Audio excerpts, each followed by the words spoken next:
Olá, segundo ano, tudo bem com vocês? Fica para vocês aqui, da minha parte, um olá oficial, desejando, né, bons tempos para nós no meio de toda essa confusão. Bom, nós precisamos continuar com nossa matéria.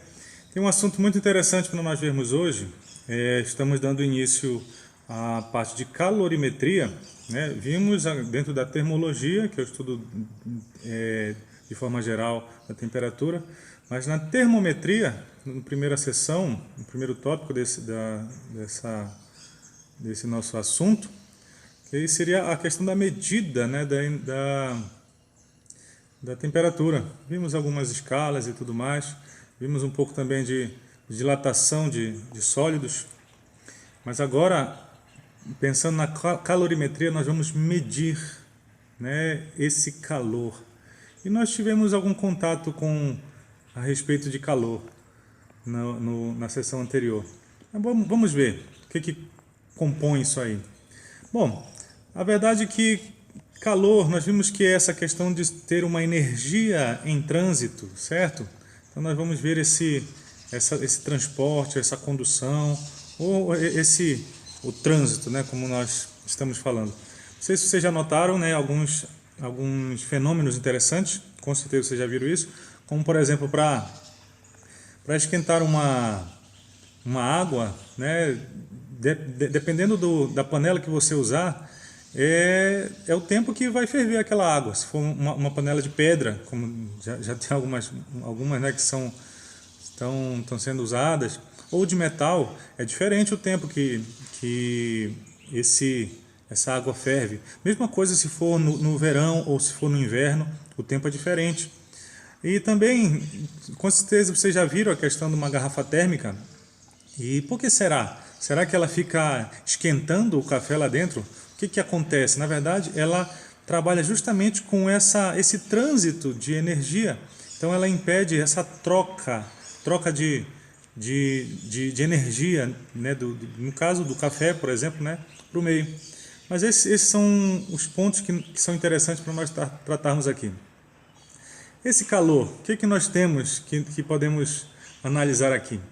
Primeiro, nós temos a unidade. Vocês viram no primeiro ano, quando estávamos vendo a questão de energia, vimos que Joule é a energia nossa unidade de energia no SI, simbolizado pela letra J. Para nós aqui também é interessante uma outra unidade, que é caloria, né? É representado por Cal, né? E com certeza você já viu essa unidade. Por exemplo, tá vendo aqui essa figura aqui? As calorias contidas, entre aspas, né, em 2,2 kg de macarrão, essa quantidade de energia, ela seria o suficiente para filtrar uma jarra de café. Imagina, né? 2,2 kg de macarrão. Ou então um pedaço de torta de cereja. A energia nesse alimento é capaz de acender uma lâmpada de 60 watts por 90 minutos. Assim como 217 lanches duplos, né, sem fazer propaganda para nenhuma lanchonete, é capaz de mover um veículo por 141 quilômetros de energia. É essa a ideia. Então, quando você vê esse termo caloria, né, em não, todos os alimentos, todas as embalagens de alimento vêm isso. Então, quando você ingere um alimento, você está, com certeza, colocando energia para dentro. Você está ingerindo caloria, é a energia que o seu corpo precisa. Nós temos aqui uma relação entre caloria, olha, e joule. Uma caloria são 4,186 joule. Cuidado, tá? Porque os alimentos normalmente estão representados em quilocalorias. Se você for pegar uma embalagem hoje para fazer essa prova, né, está em quilocaloria, não caloria, certo? Então quilo dá a ideia de 1000. Então um quilocaloria, na verdade, são 1000 calorias. Essa unidade, não esqueça disso, tá? Então toda vez que você ingere alimento, você está colocando energia para dentro do seu corpo, do seu organismo. E aí quando você faz as suas atividades, né, você gasta essa energia, então cuidado. Né? Se você ingerir muita caloria e fizer pouco exercício, essa energia pode se transformar em gordura no seu corpo. Mas isso aí deixa para nossos professores de biologia, né? Bom, uma outra unidade também interessante para vermos é o BTU. BTU você com certeza já viu em ar-condicionado, né? E a relação é dessa aqui, olha, um BTU é aproximadamente 252 calorias. Isso é interessante. Bom, então vamos ver como é que esse calor se propaga. Estão vendo aqui essa figura da esquerda? Bom, dá para ver aqui nesse retângulo, pelo termômetro, que o lado esquerdo está numa temperatura maior, apesar de ele estar azul, né? Que azul normalmente a gente faz a relação com algo frio. Enquanto que esse lado direito, amarelo, pelo termômetro, está numa temperatura menor. O normal é que essa agitação das moléculas, elas se igualem. Nós vamos correr para um equilíbrio. É o que nós estamos vendo aqui do lado direito, né? Ó, todas as partes desse retângulo ficaram numa mesma temperatura. Essa é a ideia. O calor ele se propaga dessa forma, sempre buscando o equilíbrio, correto? Ele luta por isso, né? Tudo na natureza, na verdade. E nós temos esses três tipos de equilíbrio. O de condução, perdão, três tipos de propagação: de condução, convecção e radiação. Vamos ver cada um deles. Condução. Condução ela funciona desse jeito.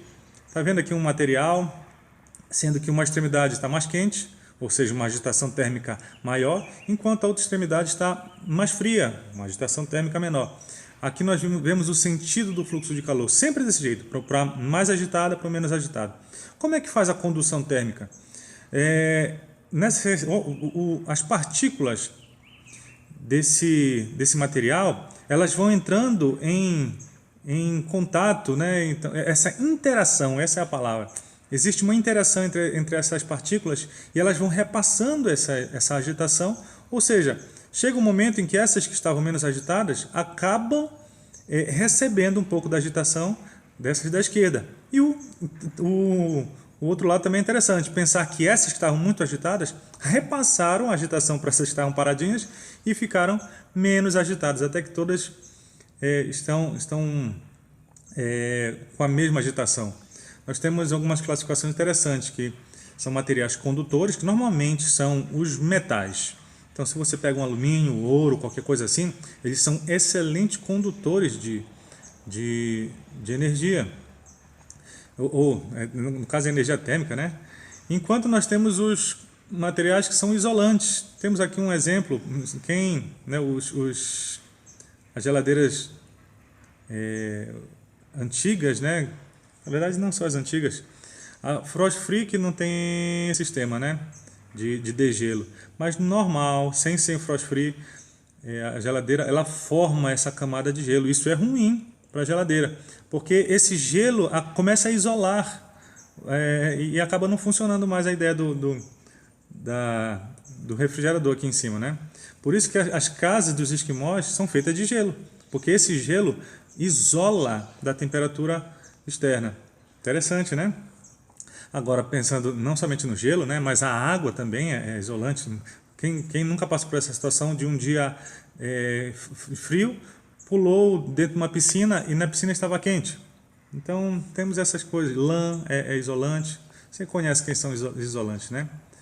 Mas percebe que aqui tudo na questão da condução é interação entre as partículas, tá? Não existe movimentação. Na convecção, não. Já existe interação. Então, vemos aqui uma panela de água fervendo. Normalmente essas partículas aqui de baixo, que estão mais próximas do fundo da panela, estão em contato com o fogo.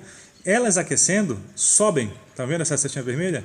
As partículas daqui de cima da água estão menos quentes ou mais frias. Então, assim que as partículas quentes sobem, elas empurram as de baixo, as de cima, para ir para baixo. E elas vão esquentando e fica esse ciclo aqui, que nós chamamos de convecção. É assim que funciona a ideia do ar-condicionado, porque partícula quente, o normal dela é subir. Elas são mais leves, então as partículas frias são mais pesadas, elas descem. Por isso que o ar-condicionado fica em cima. nós instalamos ele na parte alta da parede, que ela está lançando ar frio e ele vai descer. E onde está o nosso ar, que no caso estaria quente, ele vai subir. O condicionador de ar, ele suga, né, aquele ar quente e aí manda para fora e continua jogando ar frio para dentro. Essa é a ideia. Temos aqui, vendo um dia normal aqui, ó. De manhã o ar está mais quente na Terra, sobe, e o ar que está em cima do oceano, está menos quente, ele vai em direção ao continente em forma de vento, né? À noite é o contrário. O ar em cima do oceano está mais quente, ele sobe, e o ar em cima do continente, estando menos quente, né, acaba sendo direcionado para o oceano. Então aqui, na verdade, as partículas, elas agora têm, que nós podemos chamar de... Então, diferente da condução, em que é só a interação entre as partículas, né? Mas aqui não, aqui as partículas elas se movimentam, tem movimento. E o último modelo é a irradiação. Temos aqui o modelo de uma estufa, e a irradiação, ela na verdade envolve ondas eletromagnéticas.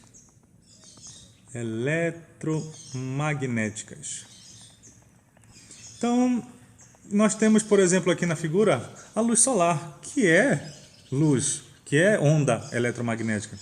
Então, ela vem lá do espaço, passa por essas placas de vidro, que ela consegue, ela tem essa capacidade de atravessar. Então,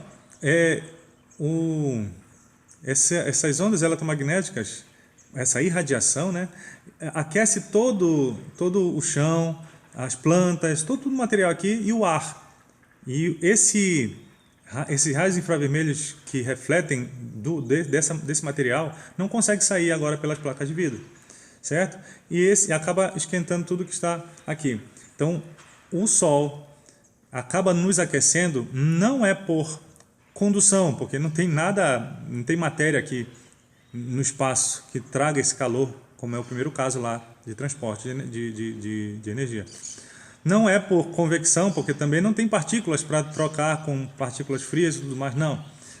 É necessariamente irradiação. E assim que nós temos a nossa ideia de propagação do calor. Certo? Deixei alguns exercícios para vocês. Divirtam-se e estamos sempre à disposição. Até!